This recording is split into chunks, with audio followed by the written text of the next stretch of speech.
when you click there.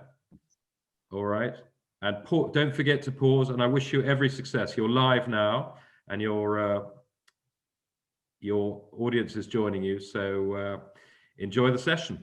Thank you very much. Cheers.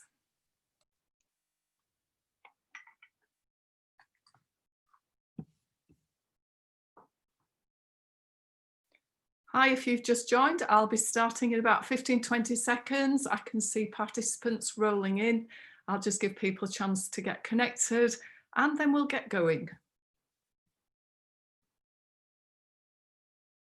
I hope it's not as dull as it is here where you are. I've just been for a run this morning. It was pretty miserable weather out there. I'm based up in Yorkshire. And yes, it's pretty cold and miserable. So welcome everybody. You are aware that there is a chat box, so if you want to drop in any comments, that's fine. I will be giving you a QR code and a link at the end of this presentation if you want any further information. I love the never dull in Hull. I love the comment there. Okay, so I don't want to run over, but half of you are on now. I'm going to get going. So just a little bit of background. I work as Director of Languages in the Huddersfield area, and I've been at this school a year. Quite challenging, taking over a GCSE set that not only did I need to recover any lost content over the last 6 months, their starting point was also not brilliant for a number of reasons. So I feel almost like since September, it's like starting from scratch, because I took a particular group over about a week before lockdown. So I want to share all the things we're doing. I'm sure a lot of it you've seen before, but that hopefully there are some ideas here that will be of use to you in helping your kids get back on track, your year 11s. So what happened was in the summer, I really started to look and analyse the AQA specification. I really wanted to look at it in great depth. I wanted to look at the vocabulary lists. I wanted to look at all the knowledge they needed in terms of vocabulary and grammar, not just within the topic areas, but the general information that we can see listed on the spec. I also thought long and hard about what do I teach that perhaps they don't need to know. So sometimes we throw phrases in because we like the sound of them. But as we know on the GCSE exam this year, we aren't going to be seeing vocab that is not on the list unless it's cognates or key stage 3 more basic words. So I started to almost go deeper and narrower and throw out what I felt was not necessary. I then started to really think about the skills, the micro skills for the reading and the listening and the writing. Obviously not focusing quite as much on the speaking, but as we know, we do still need to endorse learners and we still should be speaking in class. I know there's been a lot of information out there on Twitter, etc., and governmental guidance about can we do choral repetition? Can we do plenty of speaking? Well, we still do choral repetition in our school. And it's interesting, one of my colleagues is a music teacher, and she said, I think there's a bit of misunderstanding sometimes about how we project using our voice. She studied voice science, and she said it's interesting. Some teachers are thinking we have to whisper. However, whispering, it projects more air, more aerosols from our mouth than normal speaking. And a way to test that is if you hold a naked flame up in front of your mouth and you whisper, you will notice the flame flicker far more than if you are normally speaking. So as long as we're not shouting or singing loud, choral repetition shouldn't really be a problem. So we thought about the skills, we thought about speaking, but not as much onus on the actual components, and also misconceptions and what do students struggle with most. So as I say, we analysed the spec, we then looked at previous exam papers. So I took a lot of time painstakingly examining the reading content and also the listening transcripts. What I was interested in was, well, how is the vocabulary used in the reading and listening? We know they're worth 1/3 of the marks now. And can we use some of those phrases or utterances, things that we see in the reading and listening to help them with their writing, for example? Because what I wanted to do was to take a more holistic approach.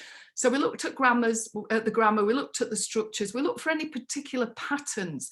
So one thing that struck me, for example, is the verb vouloir. I teach je voudrais, but do I teach je veux often? Not really. It's something I probably cover, but not in great depth. The amount of times I saw je veux come up on the listening transcripts and also on the reading. So I look for particular patterns, particularly high frequency verbs that maybe I don't focus quite as much on. I also, and it's really useful if you don't do it already, is to look at the examiner comments to see where students particularly struggled and whether we can use some of that information to guide us to help eliminate any misconceptions or particular challenges. So with all this in mind, which I spent time over the summer doing, I then thought about, okay, so we need to focus on the three, if you like, pillars of language learning and mastery: phonics, vocabulary and grammar, and look at how we can develop the learning of those three elements, those three areas across all the topic areas. So we then decided what to strip out, what to keep in, what are the non-negotiables, what are the things that they really need to keep practicing across the topic areas. We looked at how we could frequently model answers rather than just let them go away and have a go at 90 words. How could we use lots of good examples of models to show students what they should be aiming for and what a good answer looks like? What are the exam skills? What are the micro skills? I'm going to talk particularly about listening today. And again, building things and make a note of really explaining misconceptions. So this would be an example of a starting point. After I'd done an analysis, this one, as you can see, on free time, I looked at the vocab, I looked at the grammar, I looked at particular phrases, etc., and created what I would class as a content map, a bit like a sentence builder, a bit more complex. Some people call them knowledge organisers, but this is the sort of, or was the starting point.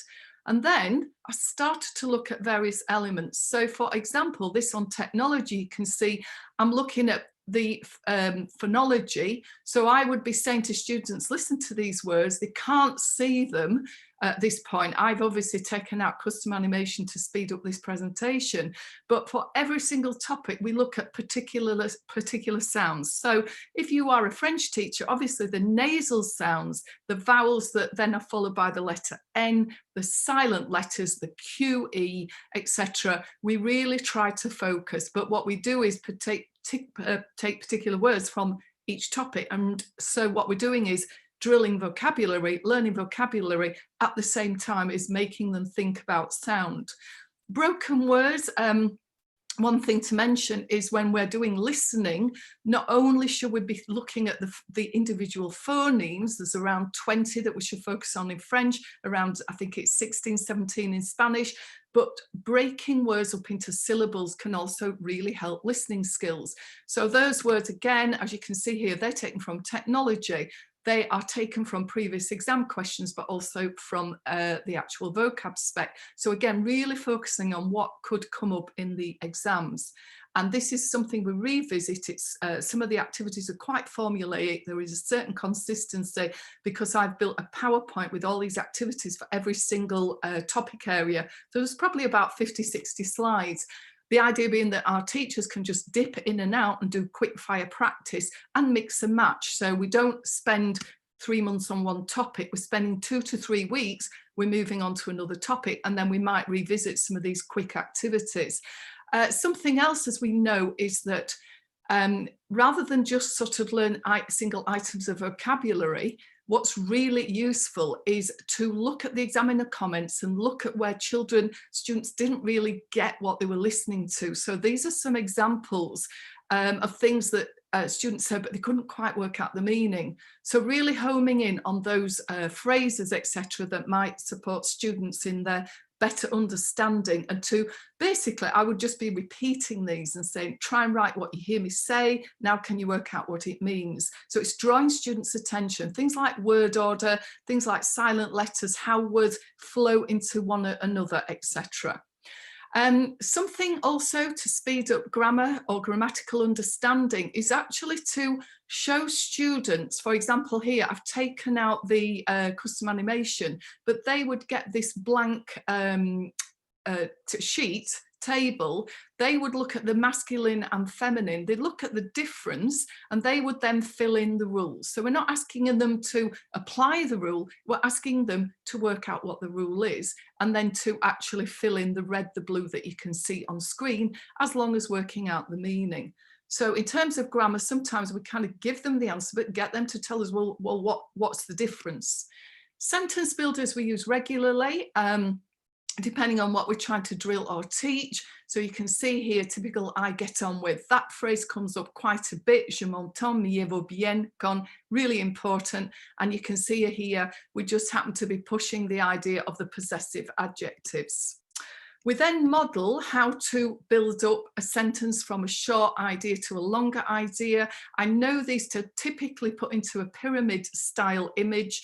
I have started to use blocks of text for one simple reason. Some of our classrooms are quite big, and the students at the back were saying, I just can't read what it says in the bottom bit of the pyramid. So I put them into blocks. So this would gradually be brought up on screen one at a time, and we'd have a really big discussion about, well, what's the difference between the first example and the second? So getting students to understand the word or grammatical function and really illustrating, modelling them how to build up a better answer, and then another example there. And then what we would do is put it up into English and say, okay, have a go at writing the longest example you can. So how complex can you go? And again, we're modelling good level answers, we're practicing vocabulary, practicing grammar, but we're also helping them with their translation skills. In terms of photo, the question one, many of our students will do foundation, not all of them, but this again can be done in a very easy and consistent way. So we're looking here at quick wins. So what I noticed is when we ran an assessment a couple of weeks back, what the students were trying to do was to use really complex stuff that they'd learnt when practicing for the speaking photo card. They were trying to write really complex, lengthy answers. We know in the speaking for the photo, and I really mention this when I'm doing training for AQA on the speaking, is you have to develop that answer. But for the writing, as we know, it's 8 marks. It's a very basic question. So I've almost had to say to students, stop showing off because you're actually making lots of mistakes. You need to keep it simple. So what we've done in every single topic, we teach them to say how many people there are. Is somebody tall? Is somebody small? Is a person happy, sad, etc.? Because those can apply to any single photo card practically. And also to say, is it inside? Is it outside? I know that is a really sort of popular way because they're switching one word, intérieur, extérieur. So 8 marks, and if they can say il y a and mention 4 nouns, that is totally acceptable. They would get 2 marks per sentence. So keep it simple, it's a quick win, and our students are now onto the 3rd or 4th topic, so they're starting to get the hang of this. Again, we would ask them to translate it back and check their answers. We do the same with the 40-word questions, so we ask them to study the bullets, we give them model answers, we discuss the meaning, and then off they go and translate. And you can see the little tips at the bottom. Make sure you don't make these mistakes. So again, we're practicing vocabulary, grammar, we're practicing translation skills, and of course, accuracy. Now, all the time, because we are not really looking at books that often, they are self-marking, they're self-checking. So we're training them to have a good proofreading eye. Lots of receptive practice, lots of modelling, as I mentioned. So this is obviously is a trapdoor. Many of you will recognise this. This is, as you can see, on the topic of free time. So one thing I've noticed, because I do go in and work with a lot of schools nationally, because I'm not full-time in my school, is that I will see a teacher stand at the front and practice this with individual students while the other students are sat there probably either bored or not doing anything. So I really thoroughly recommend, if you don't do it already, is to print this off A5 and get students to practice in pairs only when you have absolutely secured the pronunciation. Because what we don't want to do is to let them fall into traps of mispronunciation. So it's really important to really push it. You probably notice on here some of the phonemes or syllables are highlighted in bold and some of them are underlined. You'll also notice some squiggles, as you can see down on the bottom left here, mes amis. This is to say to students, you link those two sounds, you don't pronounce that letter, and if it's in bold, it's because it's probably a nasal sound or a key phoneme. One little tip, and I did mean to mention this, is when I'm creating the content map, it can take forever to make bold or underline certain letters. And a really good tip, if you are spending painstaking number of hours to do that, is to go into the advanced find and replace in Word, and you can select bold. So that's a very quick and easy way to code your text if you ever need to. Now, with this activity, what often happens is they play it a couple of times and then the teacher will move on to a different activity. However, you can push and get far more and develop this even further. So if you've got students working in pairs, they've both got this stuck in the book, the next idea would be one of the partners, say partner B, shuts the book and has to translate the text at the top. Partner A, meanwhile, is coaching them through because they can see what is actually in the text. So those are almost identical texts, pushing some good structures such as I find it, on the other hand, weather phrases, etc. But what we've done is in the yellow and green text, we've taken one example from each of the boxes. So push your telepathy attractors a little bit further and do it as an oral translation. The mosaic jigsaw style activity, you've probably seen these before. This is just modeling again of a good answer. What I'm trying to do now is to get to a 90-word level. So what we have here is, I use this differently. I will say to students, you're going to draft this out a number of times. Draft number one is they have this on a slip of paper. They fold the French or Spanish and hide it, and they just look at the English translation. The idea is draft number one, try and write that in French. Then once they've done that, they then unfold their sheet and they check their work and fill in any gaps of anything they didn't understand. Then draft number three is they hide what they've they hide the support and they put it back into English. So it's English to Spanish or French and then back into English. So two-way translation. Again, the idea is you're just really reinforcing and flooding them and giving them ample practice, because I think sometimes we just shift too quickly and don't fully utilize these wonderful resources that can often obviously take time to create. Now, the next thing I did back in the summer, when I was looking at what I wanted my students to learn for example, each topic area, again, this is modeling. This is a 90-word sample good level answer. So this is based on the idea of writing 90 words. It's got past, present, future in. It's got your verb plus infinitive. It's got opinions and reasons. It's got some nice complex structures like ce qui m'inquiète, etc., etc., and comparatives. So it's got all the good elements that students would need.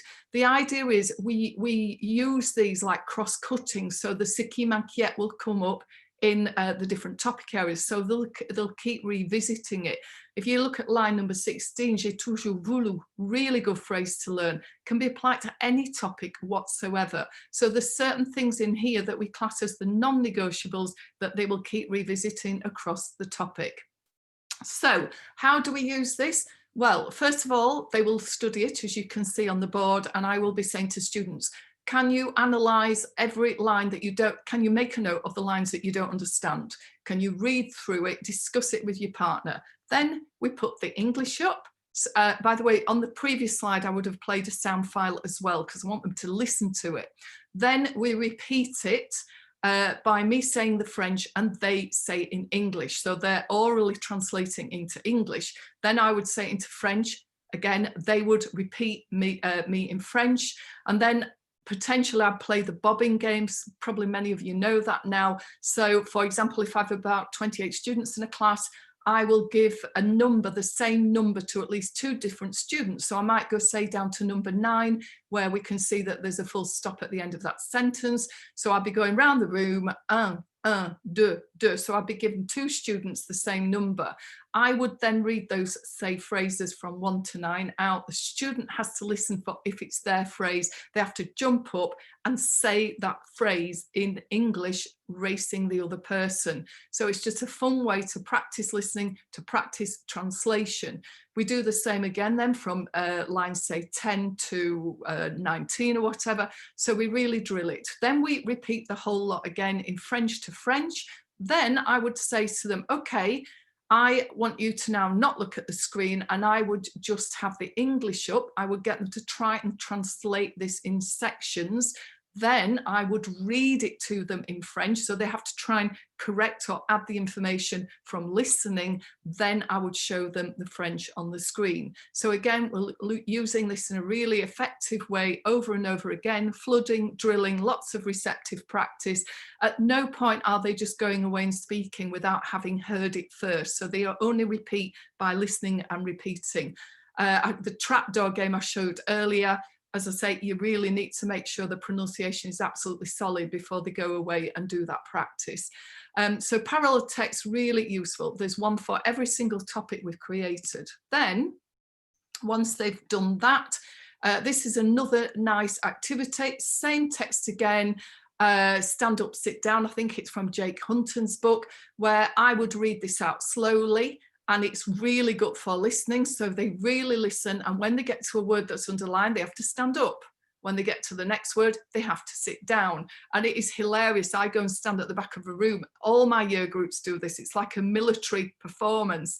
And they're absolutely focused. So I'll be going, à mon avis, la technologie est en Europe. Et vraiment un grand avantage. So I go fairly slowly. Then what I would do is I would go fast. And again, I've actually underlined in this particular text things I want them to notice. So I've been specific in what I feel they might not understand. And then here's the fun bit that I don't think teachers think to do. Once we've done it slow and then fast, I then say, right, the challenge is I am going to say this now in English, and you've got to do the same again. So you've got to work out, when have I got to the underlined words? So it's fantastic for listening on the spot translation. So I think my message really is really get lots out of your texts. I am not at all a textbook fan, and I've never used them in the 15 years of teaching, but I love using text-based activities like this and really going over and over and over. So flood them, but go back at it over and over again using different techniques, and then they don't get bored. Okay, so the next activity is basically a narrow reading and a narrow listening. So I've taken the initial 90 words that was created back in the summer, having studied all the vocab, etc., etc. Then we then look at another 3 examples. So the first one on the top left is one they know, and it's fine for them to listen to it again and analyse it just as a reminder, build the confidence up. And then the other 3 texts are based very, very closely to the first one. So yes, there are some different examples, but I'm pushing the par contre, j'ai toujours voulu, etc., etc. So what happens is they look at the 4, they can see it on the board, but I have a worksheet that goes with it. And what they have to do is to try and find those phrases and also respond to the questions. Okay, but they're already fairly keyed in with a lot of the structures and etc. But it's getting them to notice the subtle differences. Retrieval grids, great idea. I trialed these in my last school when I worked at Redillion in Leeds. And again, this is really good because it's differentiated. So it's a bit, how far can you go?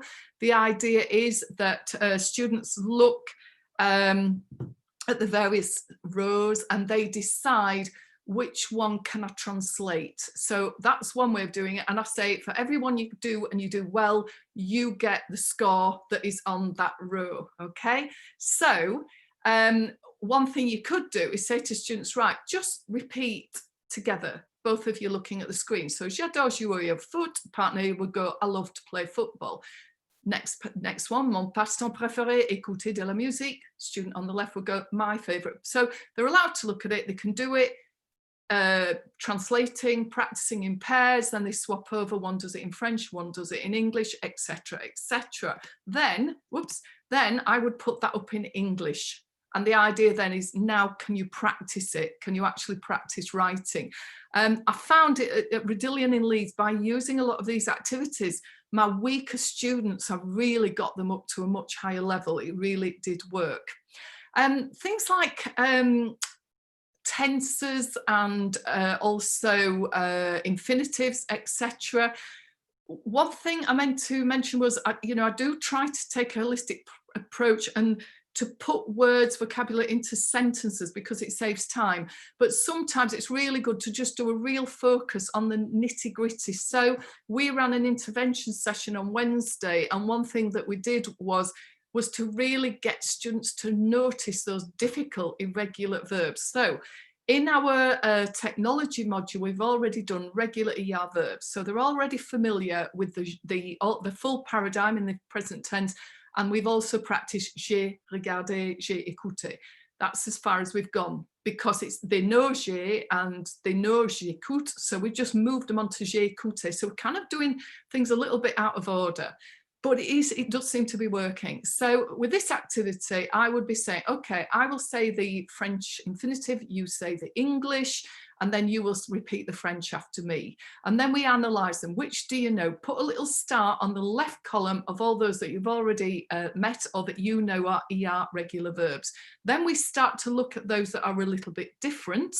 And then I would say, okay, and I'll put a bit of pop music on, and they have to fill in that first column. And then they're doing it to music, it's quite fun. Then we go back and then they check.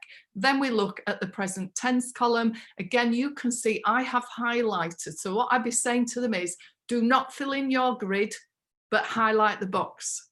Get a highlighter pen, highlight that box, don't write anything in it. That's telling you something more challenging is coming up. And again, we would go down the list, we would discuss it. I would be saying to them, for example, when we get to the perfect tense, how many of those could you say, there's 4 of them that belong in a particular group, they've got a particular similar ending, what are they? And they'd be going, oh, it's the you at the end, the lu, the vous, bou, voulou, etc. And you can see I've dropped the je suis allé in. So I'm not teaching that explicitly at this point. What I'm saying is, be careful, not all verbs use that particular auxiliary of avoir.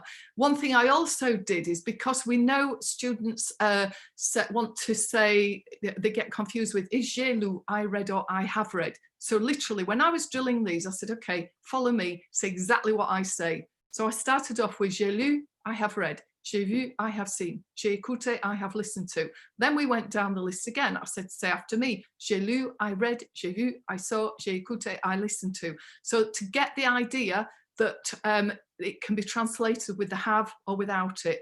And then when we got onto the near future, this obviously caused, we managed to get rid of a misconception straight away, because I said, what does je vais mean? They said, I go. So I said, okay, what does je vais lire mean?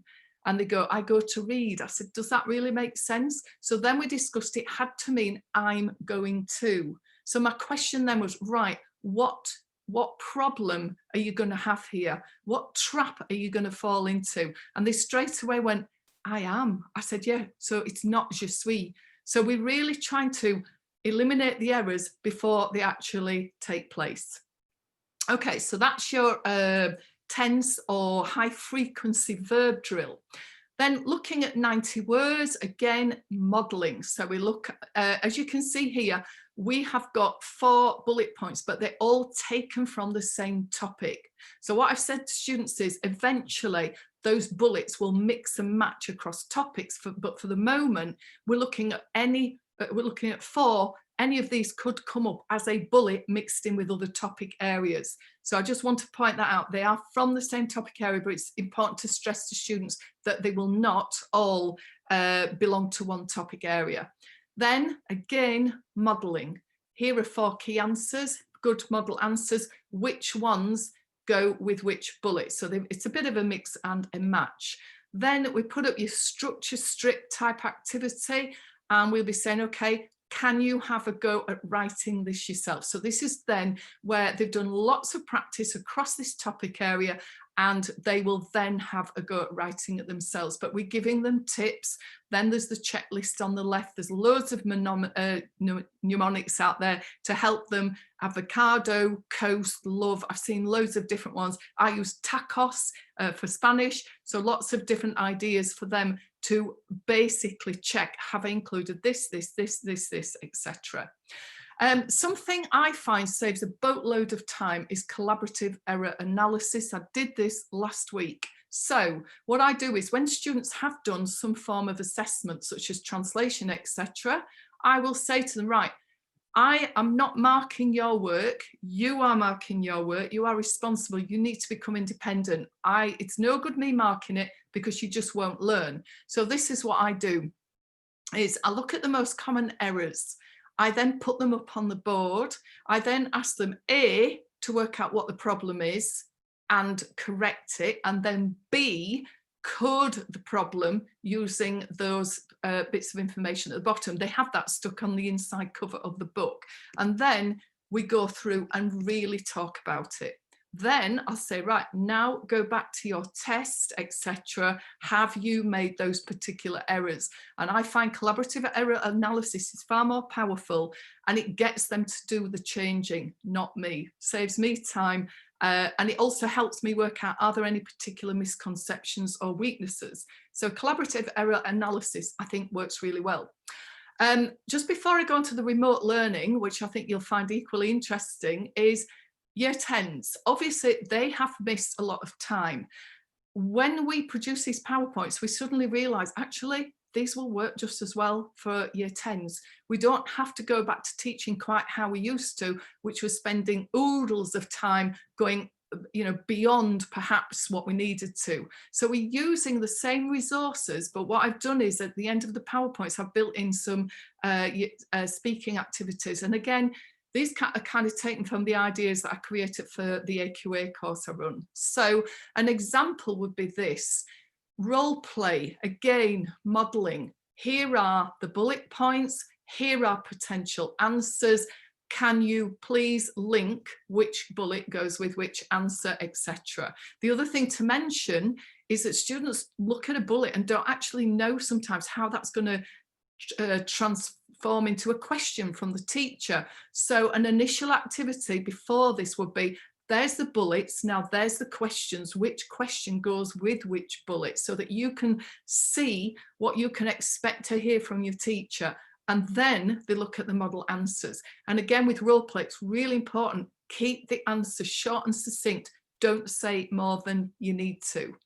Another activity would be on the photo card, again, modeling good answers, but also with this activity, it's saying these are 3 potential answers and they're all accurate in terms of grammar, etc. But which one answers the question best? So this is what I would class as a relevance activity.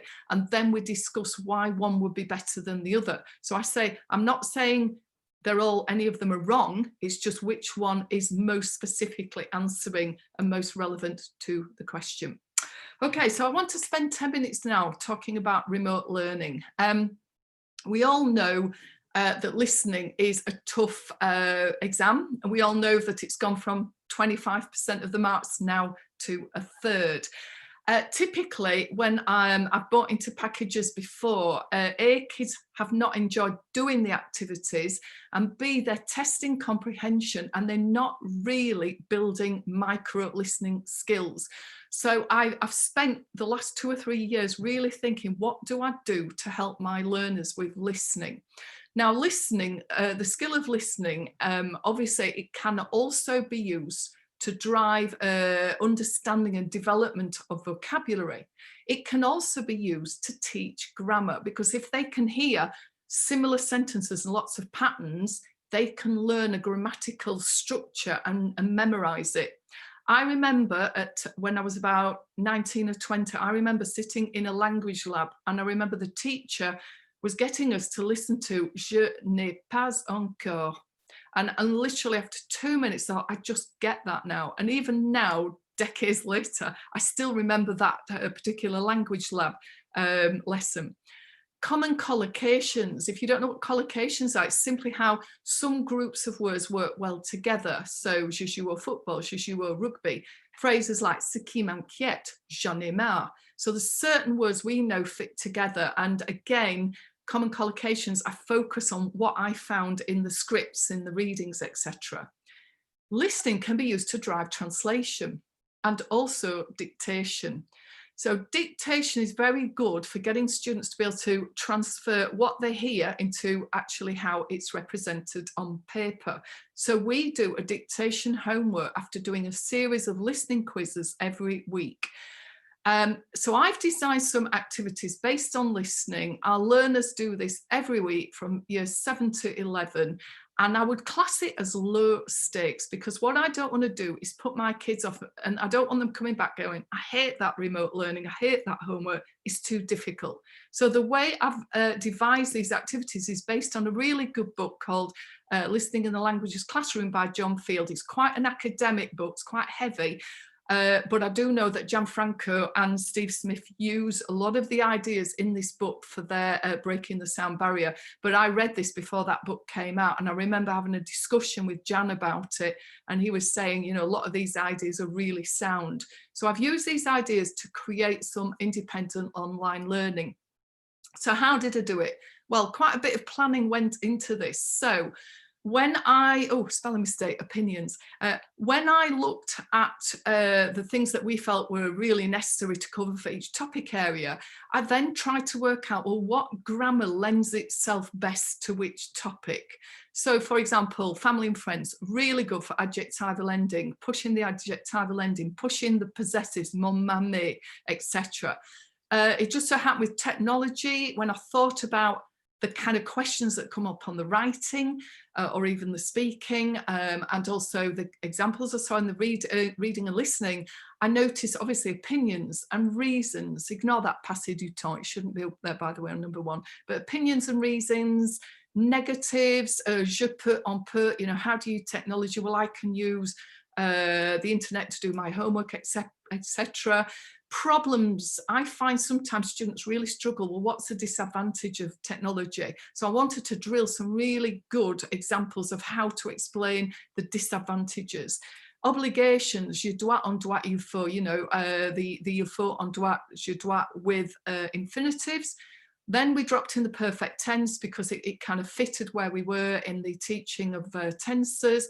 Preceding objects with perfect tense, really good practice. Future tense, and then perfect tense, more complex phrases. So this is how I have planned the online learning.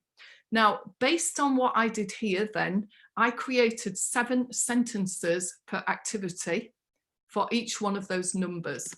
And when I then started to build the activities, I thought about the phoneme level, the syllable level, the words, the vocabulary, chunks, the syntax, the meaning, and also thinking about intonation and pronunciation. So in a nutshell, what happens now is our year 11s are doing 3 online activities a week based on 7 sentences. They do a series of activities that, as I mentioned earlier, are low stake. The whole idea with this is that it's fairly easy to do, but what we're doing is actually flooding them with vocabulary and grammatical patterns. And then later on in the quizzes, in the quiz itself, it gets slightly harder. So this would be the first couple of activities. I've just basically randomly picked a selection, but I use this quizzing in many, many different ways. The idea is flood them, get them used to what they're listening to. You've probably read on Jan's blog, Gianfranco's blog, that if students can't understand 80–95% of what they listen to, then the whole thing will fall flat. Okay, so it's about really drilling and exposing them, flooding before you actually get into any more cognitive challenging type activities. So they listen, they practice, they're dragging and dropping, they're matching. Sometimes they select lists and they have to select the correct word. And then it can get a little bit more complex. Now, this example is really good for getting them to, how can I say it, sweat the small stuff, notice those subtle differences, because these are the kind of things we know examiners will drop into a reading or listening to almost catch students out. So you can see, je passe beaucoup, peu de, tout le monde, ne passe pas, ne passe assez de, trop de. And it's getting students to think, what do those tiny little changes mean? So in and amongst the 7 sentences and the abundance of listening activities, then I do like a couple of probing questions in between, like, okay, what does assez mean? What does ne pas mean, etc.? What does trop de mean? So that's my way of building in a little bit of kind of, right, just pause for thought and just think about what you've just heard, etc. Okay. And then this, once they are familiar with the listening and the sound and they've done all the practice, I might then drop in an exam style question where it's listen now to all those opinions. They may not be in the exact order that they've heard each individual sentence. Listen to them again. Now, tick which of these are relevant, or it could be look at the following statements and put them in the right sequence according to what you hear from each person.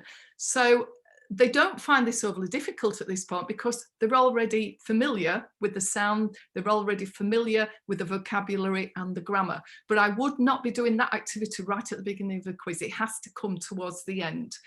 And then, and this is also really important, is they need to write, physically write something. So online is great, fantastic for vocab, for grammar, for practicing the phonology, the syllables, etc. Collocations, parsing, syntax, semantics, all that is fantastic, but physically writing makes a big difference. So based on those 7 sentences they have practiced, their job then is to write them down. Now, at the end of every quiz, and they don't have to do the dictation immediately, they can come back into the quiz and do this later because this bit isn't scored. They are required then to write the 7 sentences. So depending on what it is that they've been practicing, there will be some potential mechanism for support on the screen, and this perhaps will help those that are slightly weaker. So this one you can see I've put the information in English. Some grids will have the information in the target language, but out of order. Some of them will have just a few set phrases available, but the idea is they have to listen and write the 7 sentences. Then they bring that into the lesson and they proofread. We do not mark this because we want to push independence and accountability. And this is the bit that's more onerous for them, but it really is helping them to practice writing. And as a bonus, we say to them, and if you can translate them as well, that's good. But even if they haven't done that, we will do it in class. So we might play the sound file again. We'll ask them to check their work. You can see we've put phonemes in bold. We've highlighted the liaised words. We've highlighted silent endings. Again, reminding them, pushing them that some of the letters, the syllables, they will not hear. Okay, so the dictation is a very, very important element. And basically, if they don't do that step, they get a detention. Okay, so at the end then of every couple of topic areas that we do then do what we call a high stakes test. So this is timed. They only get 1 go at it. They get no feedback at the end of the question because in the other quizzes, they'll be told if they're correct and they'll get a little bit of extra information on why it was correct, etc. But this high stakes diagnostic testing is where it's timed. They get 1 go. They don't know till the end how they've done. So this is a little bit more pressured and stressful. But as we say to them, this is based on what you have practiced. We also say at this stage, it does not matter if you don't get it right. And then this is how we track it. So we are able, I know people are asking how I've created this, and I won't go into depth now, but I will do some follow-up information for you. So we get this. This is telling me, I've hid the students' names. This is telling me how many quizzes they've done. If they get 80% and above, it's green. If it's amber, it's 49 to 79. And if it's less than 49, it's in the red. If it's blank, they haven't done it. We've kind of gone down, don't ask me where this came from. We've gone down a bit of a Formula 1 kind of theme because we felt that students were recycling 7 sentences. It was like going around a racetrack. So we call them progress laps on the site that they log on to. And then when they do one of these high stakes testing, we call it going into a pit stop. We say, like a car in the middle of a race, it has to go in and have its nuts and bolts checked, its oil checked, its tires checked, etc. So we're saying you're like a car, you're just going in for a quick check. And we can tell when they go in the pit stop, we can analyse which are their strengths and weaknesses, where have they not quite understood something. So the progress check is what they do in the pit stop. What I've also done is I've really listened to where students have got misconceptions. And from that, I'm building what I call quick fix videos. So Ilia, se, ile, ele, these have confused my learners. And what I was absolutely fascinated to hear the other day, because what I'm finding is these disaffected learners are coming in far more connected with language learning now, far more engaged and interested. They're starting to ask me more questions. So one student said to me the other day, right, I think I've got the difference between ile, ele and se. And I thought I understood ilia, but you've just put a sentence that completely doesn't make sense to me. So I said, well, why? And it was, dans ma maison, il y a. So she says, why is it il? I said, well, il y a is just a set phrase. You don't need to worry. You know, it's just one of those things you can't really literally translate. She says, yeah, but it's dans ma maison. It's feminine. So why is it il? Why is it not elle? That's never come up before, but it's that kind of feedback we're getting. We're thinking, okay, let's build this into what we call a quick fix video. So we'll be saying to certain learners, go to the quick fix, quickly, you know, watch it. We're going to keep it to 2-3 minutes in length, and then we'll tell them to go and just see if they can work out and apply the new knowledge. Have they got it? And we're calling that a test drive. So yeah, it's a bit, I know, sort of, I don't know, a bit cliche, but it's taking students away from this idea of assessment and tests. We want to avoid those words. Students can track their answers. This is what would typically look like for a student who was fairly on track. For every activity they do, they get a gold, a silver or a bronze badge, and they transfer into cups. But the students love when I put that on the board, and we do it for every year group. It also, you can see on the top left, that's what we would get from one of those progress checks, diagnostic testing, and then we can use that information to help us work out.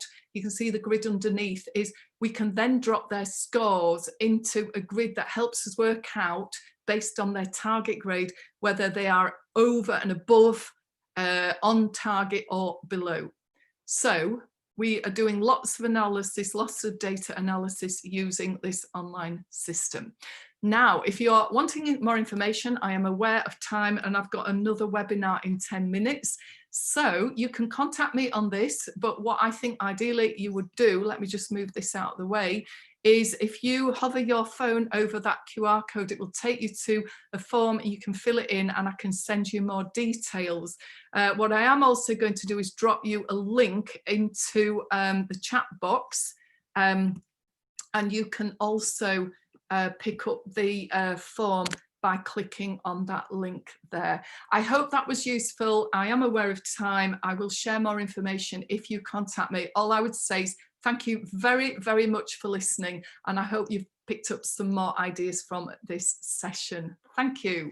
I'll be on the line for 2 minutes before I disappear, and I will have a look to see if there's any other questions. But as I say, I'll explain, you know, the packages and the software and all the rest of it that we're using after the event. But thank you so much, guys, and thank you for such wonderful feedback, and lovely to see some familiar names as well. Thank you.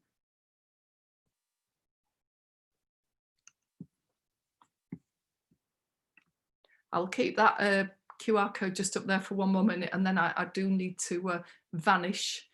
So my PowerPoint will disappear in a second. But yes, I could send you some follow-up information.